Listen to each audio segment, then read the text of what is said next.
Hello everyone, I know I've been able to upload in the last couple of days. I'll be trying to get my videos out as soon as I can. I just got really busy. But I saw Oversimplified put a new video, so I'm gonna go ahead and watch that as I have only a tiny bit of time. Let's see if I can get through it. So anyway, I haven't been uploading. I'm definitely gonna have my videos out hopefully by next week. I can have my videos already done and upload what else I need to upload, and then continue in Oversimplified videos in order, and as well as any other videos I have to watch. Anyway, let's get right into the video. This video was made possible by Honey. Click the link below to save money on your online shopping. And also, limited edition Al Capone pins on sale now. Get them quick before they sell out. Link in the description down below. Good morning, honey. What's for breakfast? The usual. 2 caskets of rum, a mug of hard cider, and a full bottle of wine. Wow. Oh boy! Oh, I'm running late. I'll have to take it with me. Don't forget your lunch. It's a 6-pack of beer, a flask of whiskey, 6 shots of tequila, and as a special treat, a banana. Aw, gee whiz. I'm gonna be smashed today. Enjoy your day of operating sharp, dangerous farm equipment. I can't believe this is an acceptable way to live. God bless America. Okay, gotta go. Yeah, patriotism. America. I love life! What the fuck?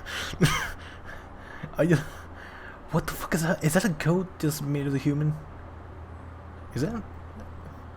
I love my life. Jeez. I did not expect that. That is like the shit that you least expect. My life! Friends. Oh, I like this. Oh, this picture shows a lot. America, Looks the really land nice. of beautiful strip malls, top-class infrastructure, and wonderful urban sprawl. Ah, yes, beautiful America. But what's the most American thing you can think of? The Statue of Liberty? Mount Rushmore? A crazy lady in a mobility scooter yelling at a pigeon? Well, what if I told you the answer Karens? is alcohol? That's right. When the Puritans arrived on America's shores, they brought a ship packed with beer. George Washington provided his men with a daily cup of whiskey. Andrew Jackson's inauguration party left the White House so trashed that everybody had to be ordered outside. Frederick Douglass said whiskey made him feel like a president. Me too, Frederick. Me too. Americans drank at breakfast. Doctors prescribed their patients hard liquor. In the 19th century, Americans drank 3 times as much as their modern-day counterparts. That's a lot of whiskey. Hey, Jerry, how's that report coming along? Already done, sir. I've also organized your paperwork, watered your flowers, and been a father figure to your children. Wait a minute. Hold on. What's that smell?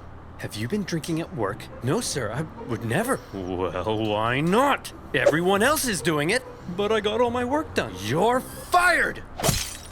Damn. Americans drink at work. What's this in the background? I mean, just in the background. Should be grape? I can't really read that. Everyone else is fucked up. Work done. You're fired! Americans drink at work. They drink at barn raisins, baptisms, and public hangings. Heavy drinking was so normal that it was as American as apple pie. Hi, everyone. My name's Ron. And I'm an alcoholic. Get over yourself, Ron. We're all alcoholics. But more and more Americans began. And I'm an alcoholic. The number of drunks is too damn high. Y'all remember that guy? I don't drink often, but when I do, it ruins lives. Welcome to the Washington. Alcoholic. Get over yourself, Ron. We're all alcoholics. But more and more Americans. I'm just looking at the stuff. I'm enjoying the background, looking. All this stuff looks really cool. Americans began, and I'm an alcoholic. Get over yourself, Ron. We're all alcoholics. But more and more Americans began to wonder whether all of this truly was a normal way to live. Were Americans drinking, perhaps, a little too much? Well, one group in particular thought the answer to that was yes. You know them, you love them. Woman. Oh, crap. Woman! Run! Hang on. We just want to talk. Women talking in public? That's outrageous. Come on, Fred. You've got 2 kids and a wife at home. Yet here you are spending your entire paycheck on booze. And you, Dr. Spanky, you were on the cusp of discovering time travel. But what did you discover instead? The sweet, sweet joys of whiskey. That's right. Alcohol. It's destroying our families, our jobs, and our homes. She's right. She's right. Hang on, men. Don't let them get to you. This saloon is our safe space where our wives and children can't annoy us with reality, where we're free to be real men. He's right. He's right. I am a man. Alright, I'm about to be hella controversial. I kind of in a way support prohibition. I have fucking deep hatred for shit like smoking, alcohol, drugs, because I see the shit that it causes people to do, especially where I live. I see the shit that happens. I'm really kind of support it. But they get like a lot of hate from people. And what is it real men do? Take care of their families. I don't know what she's talking about. Do you take care of your family? No. Hold up. Dude. What is with this fucking horse? Why are they always like that? Up here. Take care of their families. I don't know what she's talking about. Do you take care of your family? No. We drink beer, we shoot guns, and we mud wrestle. How American. As America's heavy drinking ruined more and more lives, moral resistance began to arise, and women were at the forefront, taking matters into their own hands at a time when women doing just about anything was shocking. They'd had enough of being victim to their husband's heavy drinking, and they were going to do something unprecedented. You're going to what? I'm going to protest.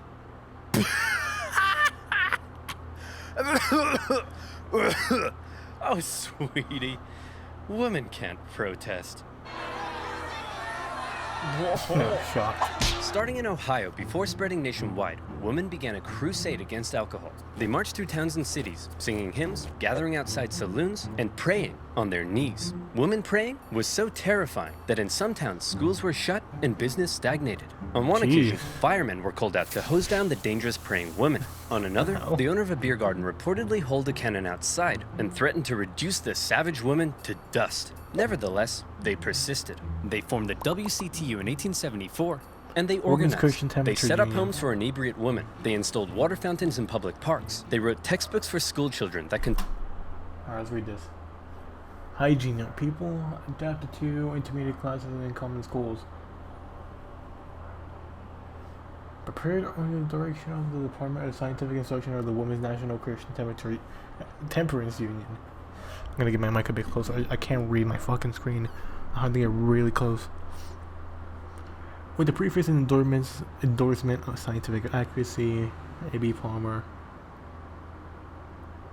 Professor of Pathology and Practice of Medicine, in the Department of Medicine and Surgery in the University of Michigan.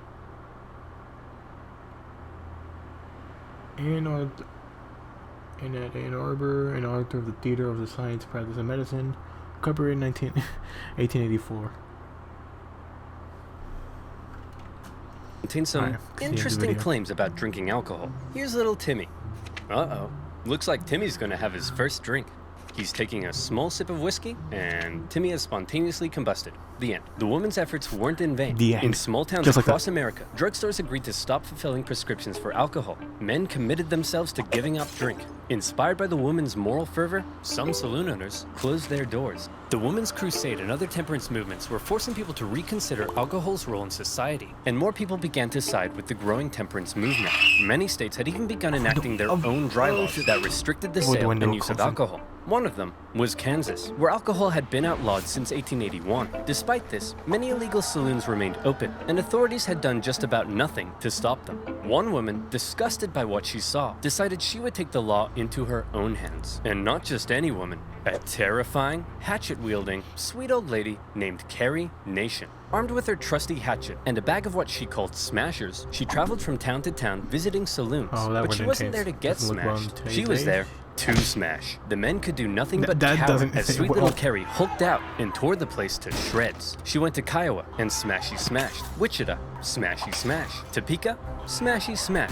On a couple of occasions, she was arrested, but each time they were like, okay, Carrie, we're gonna let you go so long as you promise to be a good girl and not smash up any more saloons, okay? Screw you, pig! Yeah, I think she's gonna be all right. Smash, smash, smash. Carrie's tactics shocked the other members of the Women's Christian Temperance Union, but she assured them, and this is a quote, "Ladies, you do not know how much joy you will have until you smash, smash, smash." Carrie became a household name, and she hoped her unusual tactics would spread across... Smash, smash. Carrie became a household... Sweet old lady smashes saloons to smithereens. Smash the like and subscribe button. Hey, by the way, thanks for reading. Thank you for taking the time to read this. It means a lot. and I think it's just repeated. Old name, and she hoped her unusual tactics would spread across the country. But unfortunately, many of the women's movements eventually slowed down. Why? Well, because of this kind of thing. Thelma, I ripped my pants again. Ugh, well, you'll have to sew them yourself because I'm going out protesting. What? I don't know how to sew. What if I burn the house down and get eaten by alligators? What? Don't be stupid, Mitch. Look, I've got to go. Don't call me stupid. She's the one who's stupid. Yeah, exactly what I expected to happen. Hey, Thelma! Look who's stupid now! See, while the women he were out dies. protesting, there was nobody to do the cooking and cleaning and being seen and not heard, and they gradually had to return to their duties at home. But where the women had got the ball rolling, a new movement was about to take that ball all the way to Washington, D.C. I'm talking about the Anti-Saloon League. The Anti-Saloon League was a political pressure group run by a very sweet-looking old man. But don't let that deceive you. This guy was an evil genius. While the women's movements were interested in a whole range of issues, Wayne Wheeler and the Anti-Saloon League only cared about enemy number one, Mr. Alcohol. And as a result, they were extremely effective. They were able to exploit the fears of the American people. And I mean everyone's fears. Here's how they did it.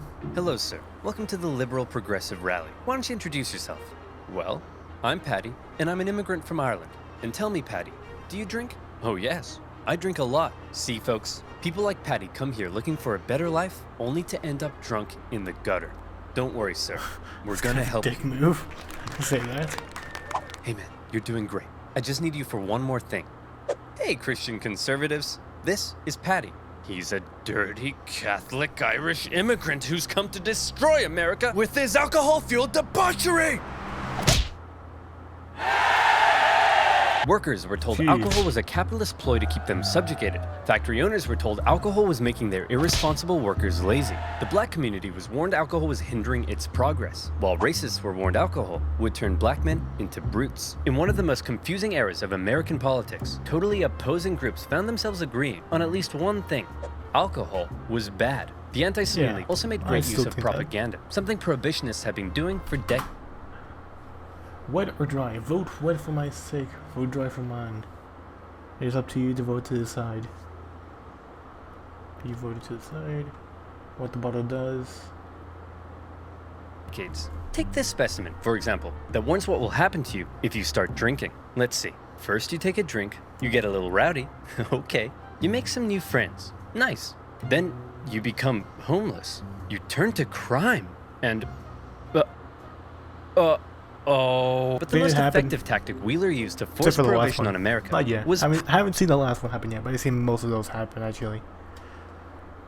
Yeah, shit gets pretty fucked up. Pressure politics. In any election he could, Wheeler very successfully rounded up support against any politician who was in favor of alcohol. In Ohio alone, he had 70 state representatives and the popular Republican governor ousted from office and replaced with prohibitionists. Suddenly, every politician in America was afraid of Wayne Wheeler. Even those who enjoyed alcohol in private began pretending to be against it in public. Alcohol is delicious.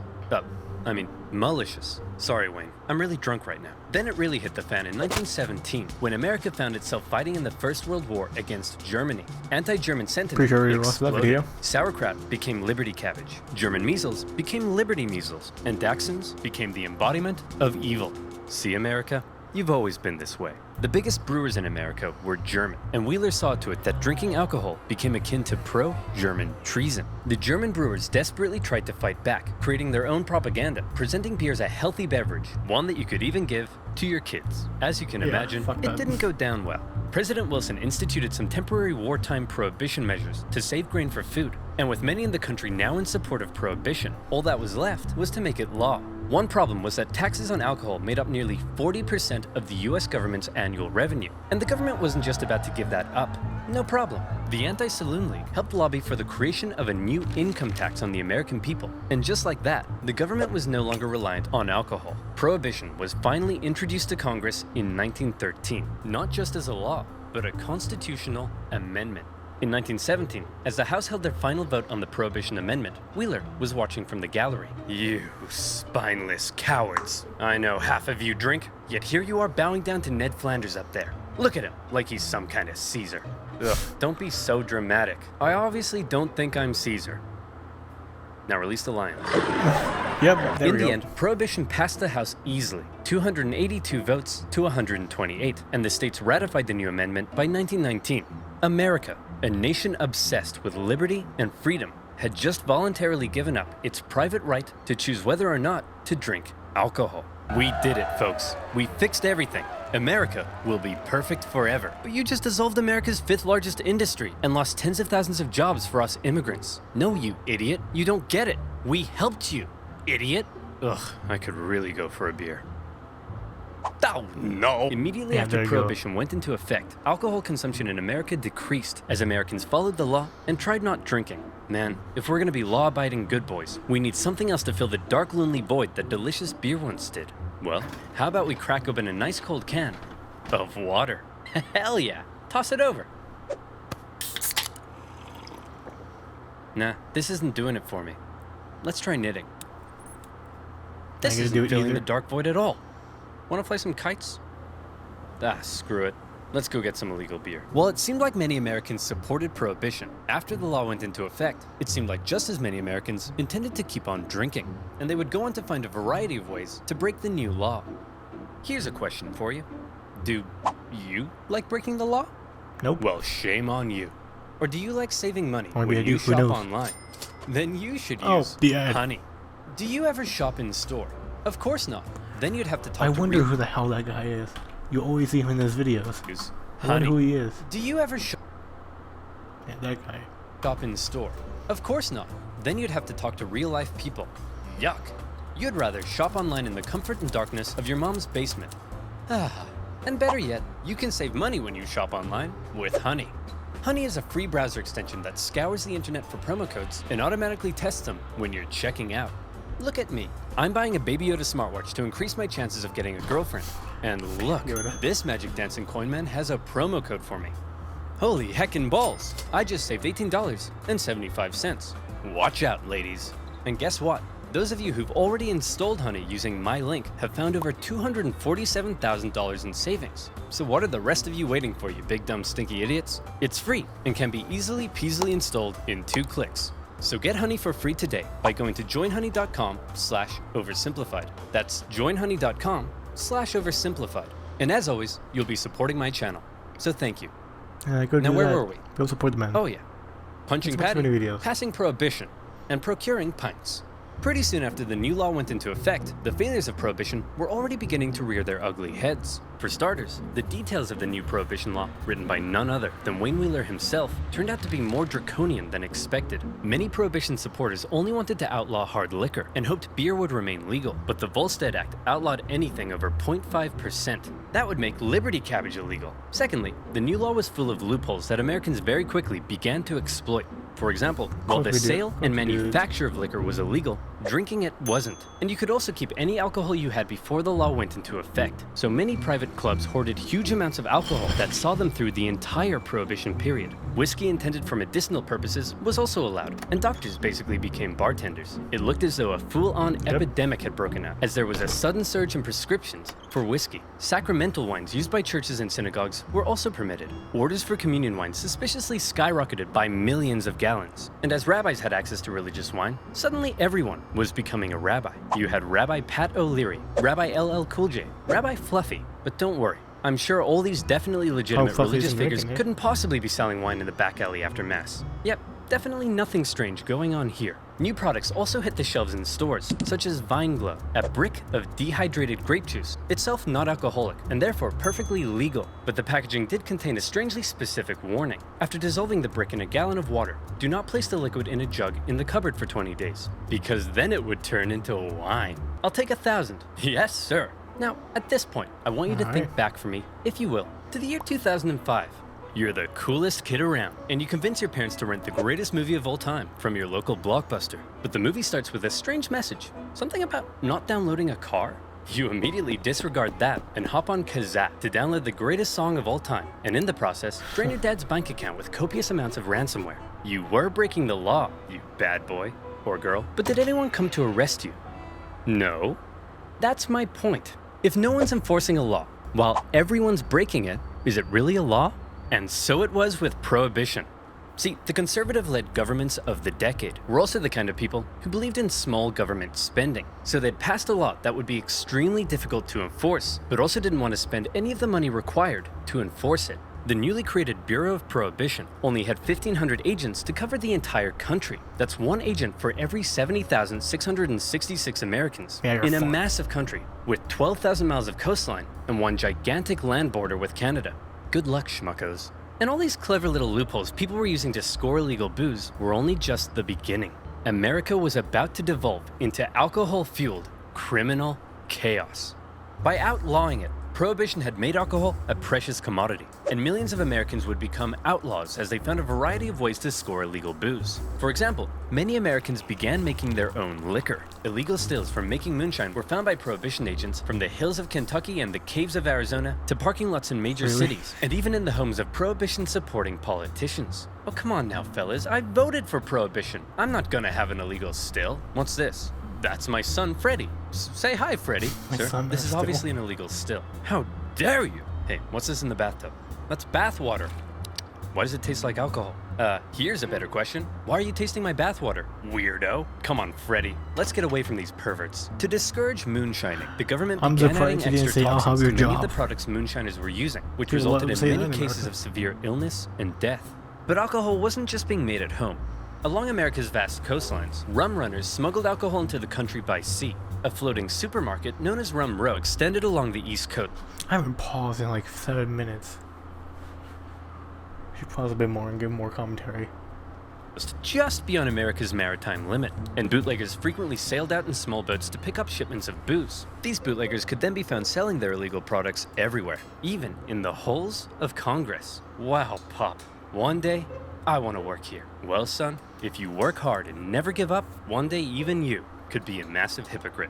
Even President Harding was known to serve his cabinet bootlegged whiskey, and some bootleggers were so successful, they became bazillionaires, such as Roy Olmsted, an ex-cop who became one of the biggest employers in the Seattle area from smuggling booze. Unfortunately, all of his whiskey came from Canada. Yuck. All of this criminality was being made possible by copious amounts of corruption.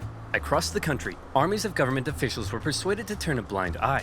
Bootleggers became so rich, it was no problem to stuff a couple $1,000s into the front pocket of the police chief, or the mayor, or their disapproving mother. And some cops were getting almost as rich as the bootleggers. Alright, men, everyone gather in. I've received word that one of you has been taking bribes from bootleggers. Any ideas who? Kevin, perhaps. Got any thoughts? No, sir. Many police officers came from the same communities that drank a lot, and they weren't about to arrest their own granddads for knocking back some homemade gin. But all this isn't to say there was no enforcement. Plenty of government officials were doing their best to enforce the new laws, and some unlucky individuals received very harsh penalties, such as a Michigan mother who was sentenced to life in prison for small-scale moonshining. Cases like these were widely reported in the Daily Ale. Michigan mother makes moonshine and goes to the prison for life. And there's a same text from earlier down there.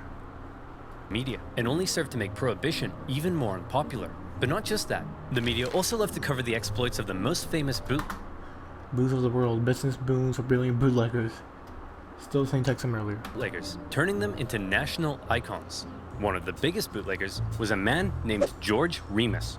Originally a lawyer, he watched as his bootlegger clients paid off enormous fines like it was nothing, and proclaimed bootlegging's the business for me. But unlike most bootleggers, Remus had big brain, and he came up with a pretty clever system. See, there were millions of gallons of liquor produced before Prohibition that were sitting in distillery warehouses, and it could only be sold with government permission to drug companies. So Remus set up his own drug company and bottled the liquor. Then he set up his own transport company to transport the liquor. And then he would send his own men out with guns to intercept his own transport vehicles. And this would happen. Hey man, this is a stick-up. Oh no, please don't hurt me. I won't hesitate to shoot. Please, I have a wife and kids. Hand over all the whiskey, Fatty. Hey! Fatty isn't in the script, you jerk! After stealing all the whiskey from himself, he could then sell it for big bucks. The perfect crime. Unfortunately, Remus was eventually caught by a goody two-shoes Prohibition director in Indiana who wouldn't take Remus's bribes, and the government found Remus guilty of violating the Volstead Act 3,000 times. Jeez. For 2 years as Remus sat in prison, his wife promised to take care of all of his money. And by take care of his money, she meant have an affair with a Prohibition agent, sell off everything Remus owned, and file for divorce. When Remus And took finally got out everything. and found his big fancy mansion empty with his wife gone, he reportedly broke down in tears. A few months later, during their divorce trial, he spotted his wife in a car in Cincinnati. Remus hopped in a cab and asked the driver to run her off the road. The driver was like, okay. Then Remus got out of the cab and Okay. shot his wife dead. He immediately handed himself into the police, and his next trial, this time for murder, became a national sensation. Remus defended himself, claiming insanity, occasionally carrying out skillful questioning, occasionally crying in the corner. But the nation felt bad for him. His wife had screwed him over, and so when after just Yeah. 19 minutes of deliberation, the Really? jury 19 returned minutes? and declared him not guilty, the court erupted into celebration. And just to remind you, this guy bluntly admitted to murdering his wife. The Yeah. American justice system. Oh, Mwah. yeah. As alcohol poured into the nation, a lot of it was going to a new type of drinking establishment that had been booming in popularity. A secret drinking establishment. So secret that from the outside they often looked like ordinary shops or homes. So secret that you For usually attention. needed a password to get in. So Password 1, 2, secret 3. that everybody knew about them. Speakeasies. And once you were in, the party went all night long. Scantily clad flappers, snake ladies, jazz. It was a roaring time to be alive. Some publications Roaring even 20s. posted reviews of these illegal A night in the speakeasy in the best knees. Alright, and all just that down here just says words, if I'm correct. clubs, and bribes galore kept the party going. It seemed like half the police officers and federal agents in cities like New York were receiving kickbacks from speakeasy Oh, the owners. whole you see the character back there in the back? Officers and federal agents in cities Does Jeff have a middle name? Who's this? Face reveal? Really? Is that supposed to be a feature video for Vietnam, maybe? like New York were receiving kickbacks from speakeasy owners. Hey! What the Kevin Costner is going on here? Officer O'Hannity, taking bribes? Why am I not surprised? Prohibition director Simmons? For shame. Mom? What would Dad say? Ask him yourself. Dad would He's say, right there. quit being such a wet blanket and let Daddy earn his tips. Anytime a speakeasy was shut down by authorities, it seemed got like 3 interested. more would just pop up elsewhere. And some neighborhoods were so full of them that one resident began hanging a sign to try to keep partygoers from constantly knocking on her door. It really seemed like the new laws regarding alcohol, in some places, were simply being ignored. And one prohibition agent who traveled the country liked to see which city was the most defiant by timing how long it took for him to be offered a beer after he arrived. His winner? New Orleans, where a cab driver offered him a drink after just 35 seconds. Bravo! That was Many fast. voices in Congress were already speaking out against prohibition and its failures. To display how ridiculous the whole thing was, one Republican congressman gathered the media to all come Beer's and watch good, him not drink a beer is homemade bad. beer. When he asked a passing police officer if he'd like to arrest him, the officer said no. Hey Wayne, is all this what you had in mind? I thought we were gonna make the country better, but it almost seems like it's worse. What do you mean? Alcohol consumption is down. Well, that may be true in your small town world, but it says here drinking in some areas is up, as are arrests for public intoxication, drunk driving, and incidents of liver cirrhosis. The general chaos has turned America into a nation of criminals with no respect for the law, and all these attempts at enforcement are just costing the economy valuable money and eating up judicial time and resources. Release the lines. The social That change was and quick, corruption that too. Wheeler and the Anti-Saloon League had been so eager to prevent, in the cities at least, was surging. See, when something's legal, you can usually regulate and control it. But make that thing illegal, and often anything, becomes fair game. Legal drinking age, gone. Mandatory closing hours for clubs and bars, gone. Other unspoken sociocultural rules surrounding Women alcohol, shouldn't get drunk, man. gone, gone, Together. gone. In speakeasies, different Trying to get down on the last cultural one. Women shouldn't get drunk. Men and women shouldn't drink together.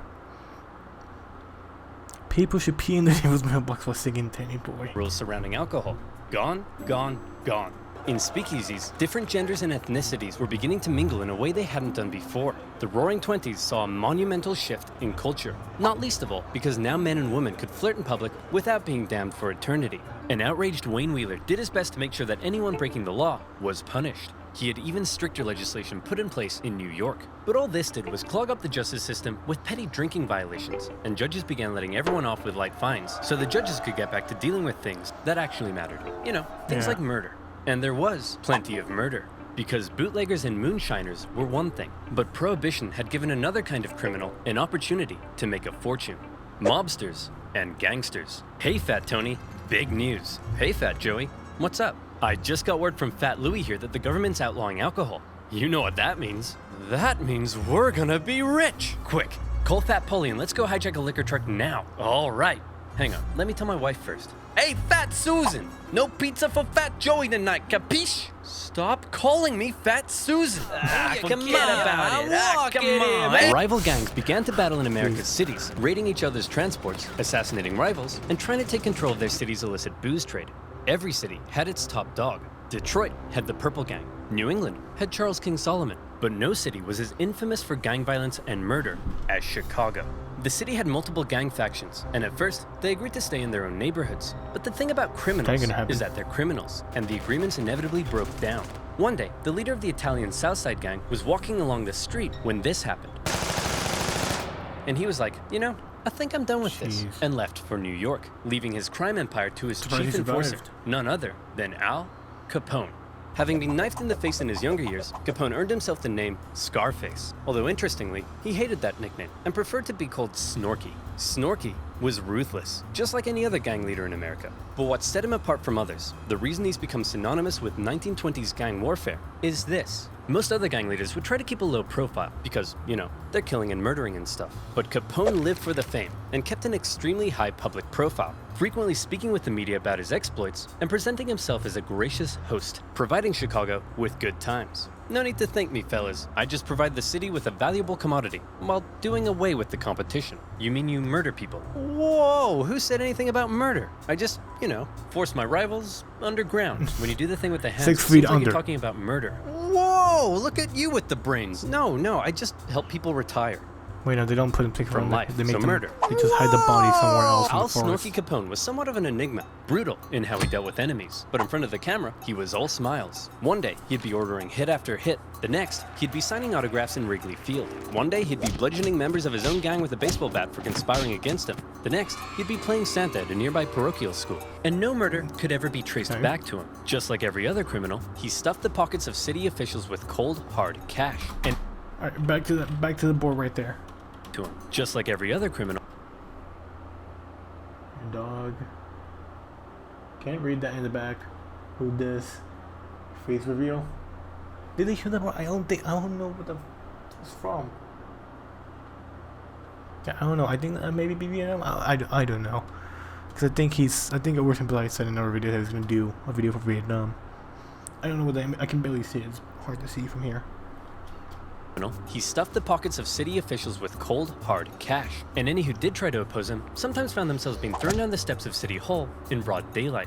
Problem solved. The public couldn't get enough of Capone. He quickly became a household name as people romanticized the gang life he lived, and this became a source of concern for the people at the very top. President Hoover? Ugh, what is it now, Miles? I'm busy. Well, it's just that there's a lot of crime, sir. Crime? How long's that been happening? Well, since the dawn of man, sir. What? Would you like me to blame it on the Democrats again? No, Miles, I want you to blame it on squirrels. Yes, the Democrats! Now stop wasting my time! Since having a crime lord controlling public officials and winning the hearts of the people probably wasn't a good thing, Hoover personally ordered that something be done about this Capone fellow. But before he knew it, President Hoover was also dealing with another major problem. You know him. You love him. Woman. The Prohibition era had been going on for nearly a decade, and anyone with a brain could see that it really wasn't going very well. One person with a brain was Pauline Sabin, an extremely influential and rich woman who served on the Republican National Committee, fundraised for Republican presidents, and had a secret wine room in her giant mansion. She initially supported Prohibition, but was now disgusted at the chaos it had created, and she began a new women's movement, this time not for Prohibition, but against it. Being the extremely influential woman she was, her new organization gained nearly 1.5 million members within 2 years, 5 times that of the Women's Christian Temperance Union. She hated that the WCTU claimed to speak for all women, and she began calling for the repeal of the 18th Amendment. President Hoover, I helped fund your campaign, and now I want you to end Prohibition. Miles, what is it I say when I'm not going to do anything? You'll look into it, sir. Oh yeah, that's right. Pauline? I'll look into it. Sabin gave speeches on the steps of Congress and helped start a growing push among the American people against Prohibition. But Hoover, a prohibitionist himself, wasn't budging. Then, on the 14th of February 1929, something happened that shocked the nation. Men, thought to be working for Al Capone, tricked some Irish mobsters into meeting them at a garage in Chicago, thinking they were there to purchase hijacked whiskey. Instead, the mobsters were lined up against the wall by men dressed as police, and they were shot. The Valentine's Day Massacre had people outraged. It was cruel, and almost felt like American mobsters had finally crossed a line. People were sick of the violence, and in part, they blamed Prohibition for helping to create it. The pressure on Hoover to do something was steadily increasing. Fine. Miles, I want you to put a report together to see if this whole thing is working. You mean the thing where mobsters are becoming increasingly powerful and massacring each other in the streets and everyone is disregarding the law and half our public officials are corrupt and taking bribes? Yeah, that pretty thing? much all that. Yeah, I want to know if it's working or not, Miles. Stop wasting my time! Hoover continued to drag his feet on Prohibition, but after the Valentine's Day massacre, he was still determined to do one thing. He wanted Al Capone in prison. Since Capone had been so careful, the FBI were having a hard time charging him with anything, but eventually, they got him. Capone, we know you're supplying Chicago with alcohol and you've been involved in countless murders. Whoa, look at you with the crazy talk. I ain't done none of that stuff. But you're rich, right? You're damn right I am. And so where'd all the money come from, Capone? All right, I'll let you in on a little secret, but you gotta promise not to tell anyone, okay? He tells him the complete truth. Don't pay my taxes. Alright, there's that. Whoa! For all of his murdering, the IRS finally got Capone on tax evasion. At his trial, he didn't seem too concerned though, and spent most of his time having a laugh with his lawyers. Hey Capone, I gotta know, why are you so confident you're gonna win here? Well, Your Honor, because I'm an honest man with a big heart who's passionate about working for the good of the people. And also because I threatened the entire jury's families. Luckily, at the last minute, the judge replaced the entire jury pool with a new one that Capone's men hadn't yet got to, and Capone was found guilty. He was sentenced to 11 years in federal prison, the harshest penalty ever given to a tax evader. But even with Capone locked away, the violence in Chicago and other cities continued, and in response, the movement against Prohibition continued to grow. And the final nail in Prohibition's coffin came in 1929. After a decade of booming economic growth under 3 Republican presidents, the stock market plummeted, and America was thrown into the grips of the Great Depression. It was an awful time. 1 out of every 5 workers, 15 million people, would lose their jobs. Half the nation's banks failed. Temporary shantytowns were built for the broken homeless in public parks. Suddenly, very few people had time to care about Prohibition. Expensive enforcement of an unenforceable law didn't seem like that big of a priority when people were having their homes repossessed and losing their life savings. And many began to argue that repealing Prohibition would create vital jobs and tax revenue for the government. Yet President Hoover doubled down. Here's that report you asked for, sir. Gimme. Prohibition is great. Fantastic news. Sir, it says here Prohibition is great at undermining the rule of law in America. Miles, it says the word great. That means good. Now stop wasting my time! The public, increasingly shocked at the violence they saw in the streets, the corruption they saw in the government, the general disregard for the law, and now an economic calamity, had had enough. For his re-election, Hoover faced a Democratic candidate who promised to finally do something about Prohibition, Franklin D. Roosevelt. Crowds cheered as FDR made his campaign speeches promising to modify the Volstead Act, and Pauline Sabin, a lifelong Republican, along with her 1.5 million supporters, endorsed Roosevelt. And on Election Day, it was a landslide. Before FDR had even taken office, Republicans in Congress began the process of passing the 21st Amendment to repeal Prohibition. One of FDR's first acts as president was to pass the Beer Permit Act, which made beer legal while the new amendment was being ratified. In 1933, with the passage of the 21st Amendment, Prohibition was finally over, and the people celebrated like they'd just won a world war. Bars and taverns were packed. The WCTU were inconsolable. Wayne Wheeler was dead, and the celebration, particularly in America's cities, was intense. Heading into the mid-1930s, the effects of Prohibition were clear to see. From now on, culture around drinking had changed, with men and women drinking together, not in saloons, but in bars and taverns. The crime syndicates that had been given so much power through Prohibition remained powerful as they moved on to other things. Some states opted to remain dry, with Oklahoma only repealing its Prohibition laws in 1959. To this day, there are still counties in America with some form of Prohibition. So what did we learn today, kids? What's the big lesson here? What's the moral of this story that we can all take away and apply to our day-to-day lives? Maybe that you shouldn't force your own morals on others who don't share them? Maybe that if you tell Americans not to do something, that's the one thing they'll definitely do. Or maybe there is no lesson. Maybe we're all just a bunch of dumb, stinky idiots, and we're all doomed. Yeah, pretty much. The end. That last one's what it is. Man, it was an amazing video.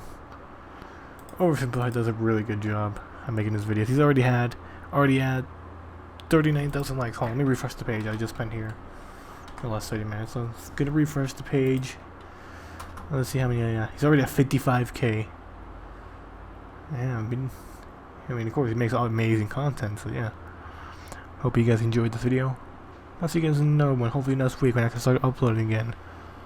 Or maybe the week after that one. Hope you guys enjoyed.